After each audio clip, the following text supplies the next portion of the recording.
What is going on, guys? Welcome back to another Detroit Lions video. Now, yesterday, we did a video talking about Quintez Cephas' surprising training camp so far for the Detroit Lions. The fact that he's been dominating training camp so far and absolutely exceeding all the expectations that a lot of Detroit Lions fans and coaches probably had for him coming into training camp. However, there is another wide receiver on the roster that, in my opinion, is exceeding expectations and is playing far above where at least I thought he would be playing at this point. And that guy is obviously Jamal Agnew. Now, Jamal Agnew in this past offseason made the transition from cornerback to wide receiver. So while he's not new to the Detroit Lions, he is new to the position, and I thought it would take a little bit more time for him to acclimate to the position, but it seems as though he has hit the ground running and is playing very, very well in his early training camp. So today we're going to be talking about Jamal Agnew's training camp with the Detroit Lions so far and what he can bring to the Detroit Lions in the 2020 season if he does end up making the final roster. So before we do get into it though, if you are new to the channel and are enjoying the content, consider liking the videos and subscribing to the channel, as it only takes 2 seconds out of your day to make mine, and I'd be very, very appreciative to everybody that chooses to do so. But with that being said, let's get into talking about Jamal Agnew's training camp so far and what he can bring to the Detroit Lions in this 2020 season.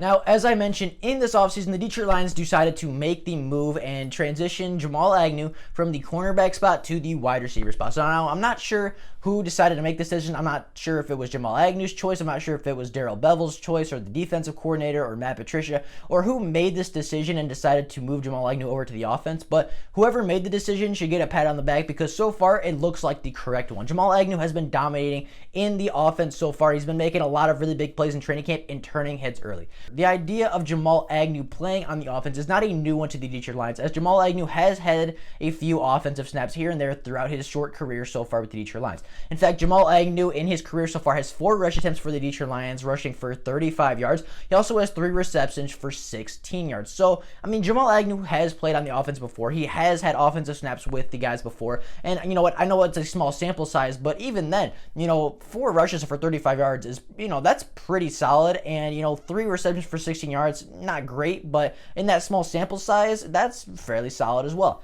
So, I mean, Jamal Agnew has played on the offensive side of the ball before, so I guess it was, I guess it wasn't the toughest transition to realize because obviously he has played there before. He knows a little bit of the system and he could adjust fairly easily because not only has he played on the offense before, but he obviously plays against that offense every day as a cornerback. So, I mean, so far he's been transitioning very, very well. Every story that comes out of training camp about Jamal Agnew is positive. Everything you hear is he's embracing his new role at wide receiver. He loves playing on the offense. He, loves working with the offensive guys. He is just embracing this new positional change, and he's doing very, very good at it. Now, everything that I have read so far says that Jamal Agnew is winning a lot of one-on-ones. We saw in the highlight video that Jamal Agnew made a really nice diving attempt. He made a really nice diving catch last week. I've heard a lot of stories about him beating Tony McCray on the one-on-ones, and he just seems to be embracing this role at wide receiver. And, when he embraced it, as soon as he made the move, he seemed very determined to make the roster. He seems like he wants to do anything he can to make this Detroit Lions roster and to help this Detroit Lions roster any way he can.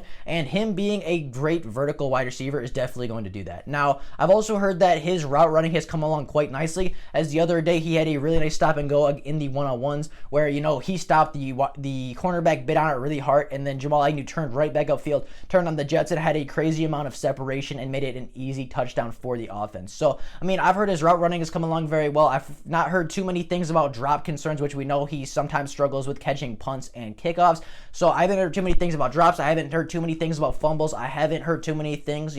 I've heard some good things about his development in the route running. And, so far, as I said, he's embracing this change and he seems to be doing everything in his power to be the best wide receiver that he can be for the Detroit Lions. Now, Jamal Agnew, in my opinion, also has another advantage, and that is that he is a kick and punt returner for the Detroit Lions. And not only is he a kick and punt returner, he is a fantastic kick and punt returner, as he was an all-pro kick and punt returner in the 2017 NFL season. So we know Jamal Agnew is shifty. We know when Jamal Agnew gets the ball in his hands, he can make people miss. He can get to the edge. He can, he can get around people. He can go past people, and he's just really, really shifty and tough to tackle in an open space. His only problem on kick and punt returns is that he sometimes struggles to catch the punt and kickoff, which obviously you can't make a move if the ball's not in your hands. But when he actually gets the ball in his hands and he actually makes a move upfield, it's very tough to stop Jamal Agnew, and more times than not, it's going to be a big return. So if Jamal Agnew can get past 11 guys on the punt and kick return, if he can make 11 guys miss and get to the end zone a couple different times in his career already, why can't Jamal Agnew do it on offense? Why can't they give him a quick reverse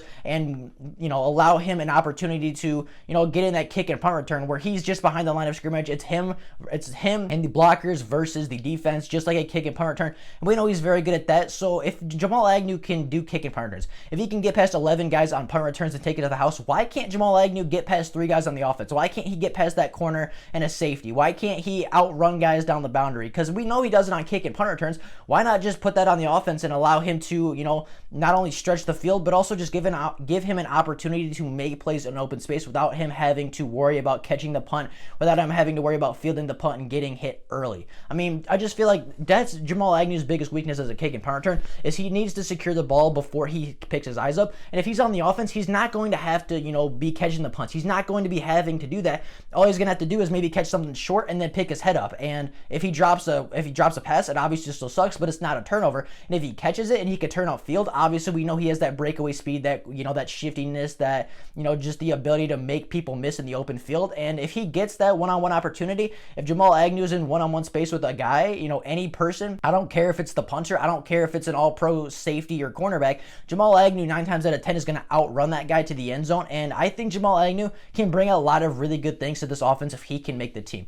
We know Jamal Agnew has speed. I mentioned it already. If Jamal Agnew is in a foot race with a guy, 9 times out of 10, Jamal Agnew is going to win. I don't care if the dude is a sprinter in high school. I don't care if he's a sprinter in college. I don't care if he's like the fastest. I don't care if he's the fastest defensive back in the NFL. 9 times out of 10, Jamal Agnew is going to outrun it, because Jamal Agnew has really, really good speed. And the Detroit Lions offense throughout the years has really been lacking speed. Last year we got Marvin Hall, who, added speed, added a new dimension to the offense, and we saw how productive Marvin Hall was. But Jamal Agnew is faster than Marvin Hall. Jamal Agnew is going to stretch the field better than Marvin Hall did last year. And if Jamal Agnew makes the team, he's going to be that Marvin Hall role, in my opinion. I think that, if Jamal Agnew makes the team, we have 2 really fast, really speedy, deep threat wide receivers that can stretch the field, open up things underneath to the Amendola, to Marvin Jones, to Kenny Galladay, to Quintez Cephas.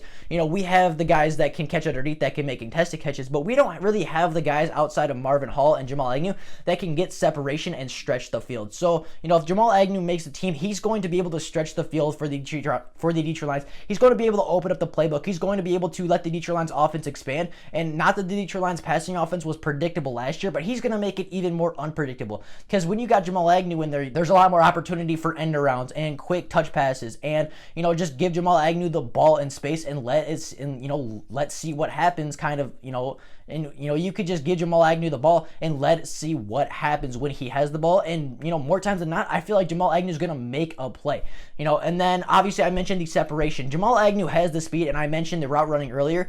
He's getting separation in practice, which we know Kenny Galladay doesn't do, which we know Marvin Jones doesn't do. Danny Amendola does it sometimes, but even Danny Amendola sometimes struggles to separate from the DBs. And I'm not saying that any of those guys are bad. I think that Kenny Galladay and Marvin Jones are one of the best 1-2 wide receivers in the NFL.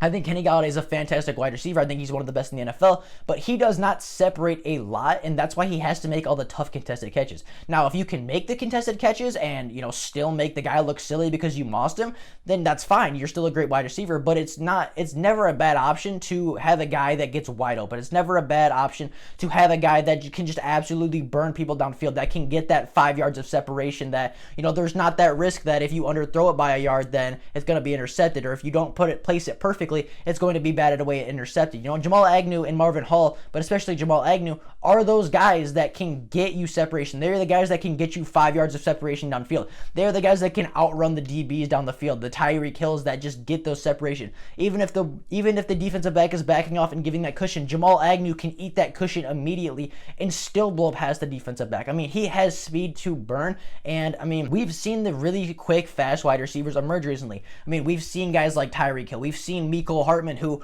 you know, isn't the best receiver, but he's really fast. He's really good. He gets a lot of separation. And with Patrick Mahomes' big arm, he gets a lot of yards and a lot of touchdowns. I mean, we've seen NFL wide receivers that get separation be very, very good. And the Detroit Lions haven't had that guy that gets 5 yards of separation in a while. And I think Jamal Agnew can bring that dimension to the Detroit Lions. I think if he makes the team, he's going to be the guy that's the deep threat. I think he's going to be the guy that runs seam routes. I think he's going to be the guy that runs goes and deep balls. And, you know, even if you don't throw it to Jamal Agnew, that still occupies the deep corner. That still occupies the deep safety. That still makes the defense back up that much farther and gives that much more room underneath for guys like Quintez Cephas, Kenny Galladay, Marvin Jones, and Danny Amendola. You know, that gives them more space underneath to work, and we know that they can do some things after the catch too. So, I mean, just having Jamal Agnew on this team is going to be great. He's having a great training camp so far. I did not think he would be this good this quickly, kind of like Quintez Cephas. I did not have high expectations for Jamal Agnew at all, but Jamal Agnew is proving me wrong so far, and, you know, it's not because I didn't want Jamal Agnew to succeed. I want everybody on the Detroit Lions to be an all-pro, but, you know, I did not see this out of Jamal Agnew so quickly, and I am very glad that it happens, because if Jamal Agnew can keep this roll up, if he can keep up getting the separation, if he can keep up making really impressive grabs, and he can just keep making big plays in training camp, just like Quintez Cephas, the Detroit Lions are going to have no choice but to get Jamal Agnew the ball. And if he's playing really good and if he's making big plays happen, when you get Jamal Agnew the ball, you know, obviously if he's making those big plays happen, your offense is going to be much, much better, and your offense is going to be clicking even more than last season. So, with that being said, though, that is all I got for you guys today. What do you guys think about Jamal Agnew? Do you think that this first week was a fluke, or do you think that this transition to wide receiver is legit and you think he can actually have a huge impact on this Detroit Lions offense? Let me know that down in the comments below. But with that being said, if there is more Lions before tomorrow, I'll obviously make a video letting every person know. But until then, that is all I got for you guys today. I hope you guys enjoyed the video and have an absolutely fantastic rest of your day. If there is no Lions before tomorrow, I will see all of you tomorrow with more Detroit Lions content. Hope you guys enjoyed the video, and I'll see y'all tomorrow. Bye, guys.